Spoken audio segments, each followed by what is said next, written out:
Ram Charan fans Shahrukh Khan మీద కోపంగా ఉన్నారు. మొన్న అంబానీ ఇంట్లో పెళ్లి వేడుకలు జరిగాయి. దానికి చాలా పెద్ద పెద్ద హీరోస్ వెళ్ళారు. అక్కడికి వెళ్ళిన ఒకే ఒక సౌత్ హీరో రామ్ చరణ్. షారుఖ్ ఖాన్ రామ్ చరణ్ని స్టేజ్ మీదకి పిలిచేటప్పుడు ఇడ్లీ కూడా రామ్ చరణ్ ఎక్కడున్నావు అని పిలిచాడు. ఇక్కడ చాలామంది రామ్ చరణ్ని ఇన్సల్ట్ చేశారని అనుకుంటున్నారు. కానీ అది షారుఖ్ ఖాన్ మూవీలోని ఒక డైలాగ్. అండ్ ఆ డైలాగ్ చూడండి.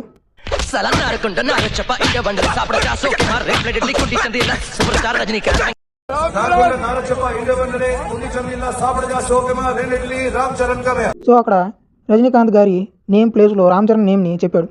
నిజానికి రామ్ చరణ్కి రెస్పెక్ట్ ఇచ్చాడు. అండ్ ఇక్కడ చూడండి, రామ్ చరణ్ స్టేజ్ మీదకి ఎక్కేటప్పుడు ఎలా రిసీవ్ చేసుకున్నాడు. ఇలా అప్పుడెప్పుడు జాకీ చాన్కి చేశాడు, మళ్ళీ రామ్ చరణ్ చేశాడు.